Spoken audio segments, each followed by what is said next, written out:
What's going on, guys? I'm Faraz Siddiqui from Upper Hand Fantasy. Let's review this massive Russell Wilson trade and how it affects the fantasy football landscape from both a redraft and dynasty perspective. I think one thing that's up for debate right now is where Russell Wilson falls in the pecking order of these quarterbacks in the NFL. Is he top tier?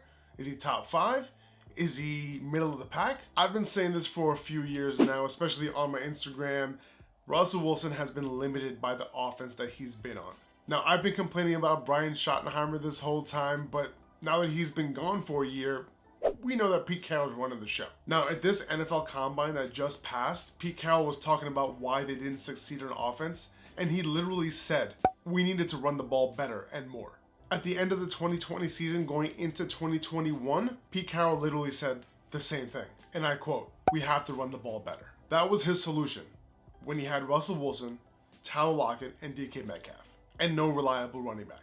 Now, moving to Denver, what is the first thing that new head coach Nathaniel Hackett said about how he wants to run that offense? And you want to take shots down the field. I mean, let's all face it, that's what the people in the stands love. That's what I want Russell Wilson's head coach to say.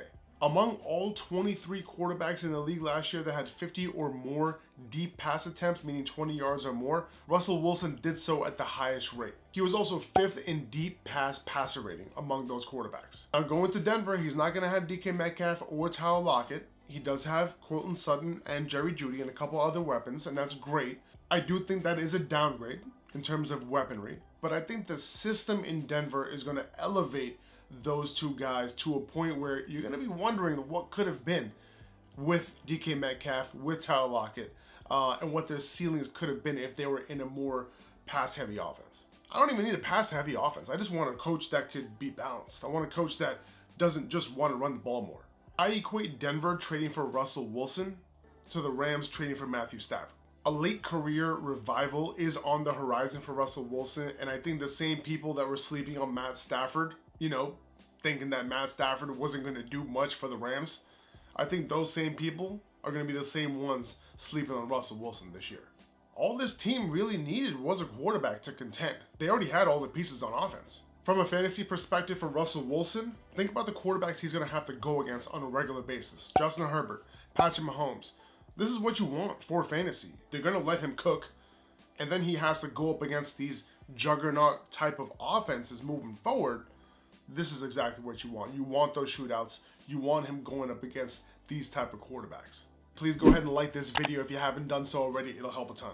But anyway, let's move on to Russell Wilson's new wide receivers, Courtland Sutton and Jerry Jeudy. Now, I'm not forgetting about KJ Hamler. I'm not forgetting about Tim Patrick. KJ Hamler might make you think about that Russell Wilson, Tyler Lockett connection, but it's very possible that KJ Hamler, is more Paul Richardson than Tyler Lockett, okay? So just throwing that out there.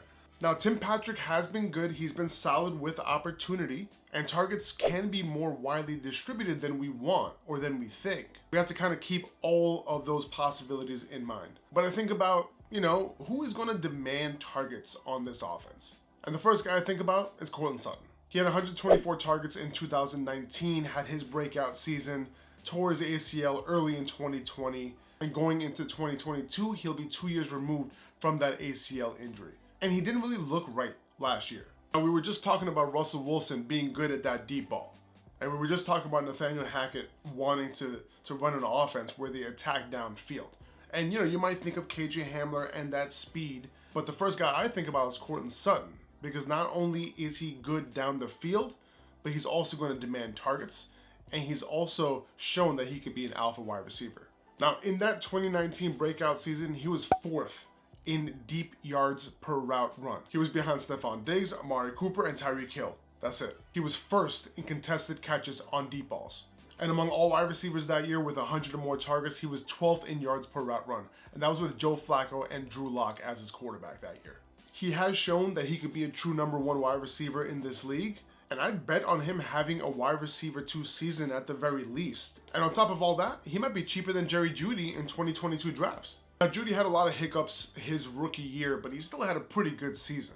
A lot of expectations were placed on him coming into last season, him fitting with Teddy Bridgewater's style of play, but he had that high ankle injury very early in the season. That didn't do him right, and then the targets were extremely distributed with Teddy Bridgewater at quarterback. Now, Matt Harmon graded Jerry Jeudy very well in his reception perception profile during his rookie year. Now, in that profile, he showed that he could separate very well against man coverage, against press coverage, and it doesn't seem like there's going to be any issue for him to be able to play and win on the outside.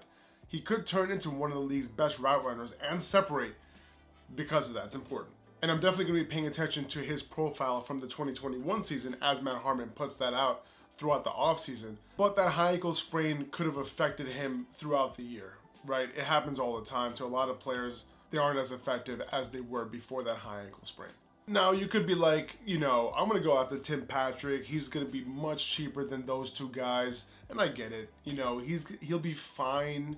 Spot starts here and there, sure, if one of these guys miss. But does he really have the upside that Jerry Jeudy or Courtland Sutton does? I don't think he does. So that's why I'm not going to be chasing after Tim Patrick. Late in drafts, I'm going to be going for guys with massive upside.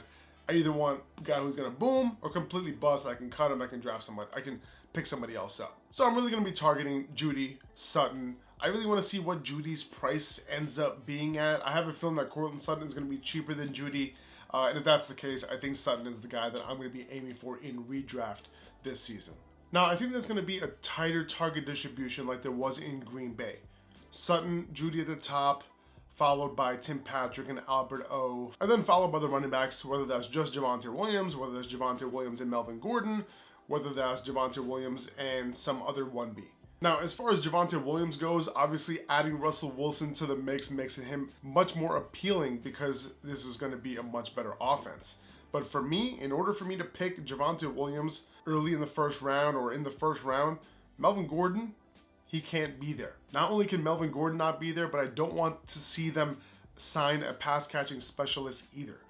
Melvin Gordon was, the primary passing down back last year, but Javonte Williams played a huge role in that part of the game as well. And that's part of the reason why I do think that Javonte Williams is going to be a 3-down back next season, but we'll see. There's no guarantee. Now, Albert O becomes very interesting because Noah Fant was also sent to Seattle in this deal.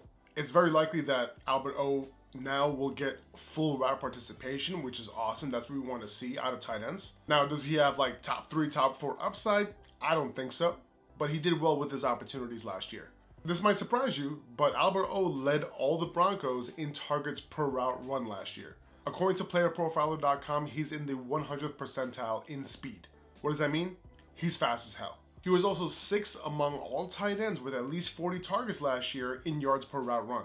He has the makings of a solid tight end 1 who will likely be going later in drafts. Just keep in mind that there is a potential for a wider target distribution given all the weapons that they have, right? KJ Hamler could be very involved, Tim Patrick can be very involved, but at the same time, I think, if Albert O is running 80% or more of routes, he could be a tight end 1 easily. And by the way, Russell Wilson has targeted his tight end around 20% over the last 4 years.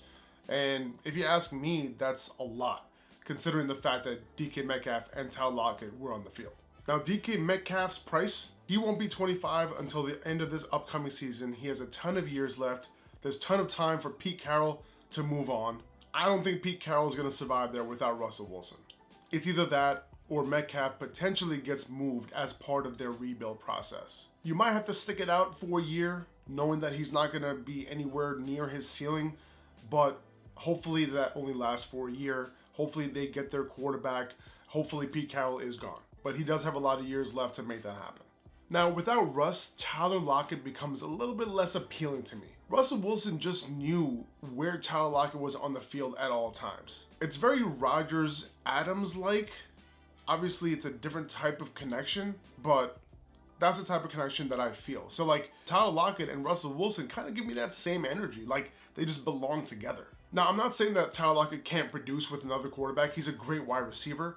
But I just don't think that Tyler Lockett is going to have as many of those boom games that I love him for. I'm a guy who embraces variance. I will start guys like Tyler Lockett in my lineup every single week because he's going to be part of the reason why I win weeks. I don't care if he's consistent. I don't care if he does it every week. He doesn't need to.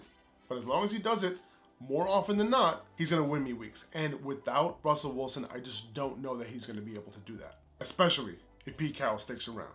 He's turning 30 in September. I'm not sure I'll be targeting him in redraft leagues, you know, unless they get someone like Deshaun Watson. We'll see if those rumors are true. Now, I don't think I'm going to sell Lockett in Dynasty because I think a lot of people will have the same type of sentiment that I do.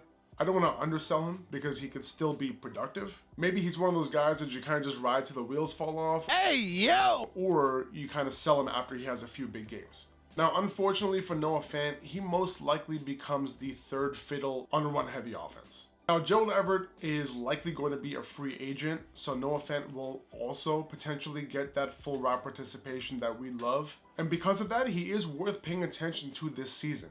But I don't think I'm going to be targeting him, assuming Tyler Lockett is still there, assuming DK Metcalf is still there, and assuming their quarterback situation still stinks. We'll see who ends up as the quarterback in Seattle. Maybe there's some truth to those Deshaun Watson rumors. All right, there we have it. So much fantasy fallout from this Russell Wilson trade. If you like this video and you haven't done so already, please go ahead and like the video. And if you want to see more content like this, go ahead and subscribe to the channel. Also check me out on Instagram at Upperhand Fantasy. That's where most of my content lives. I'm just trying to grow this YouTube channel as well. So thank you guys for watching. I appreciate it. Until next time, see ya.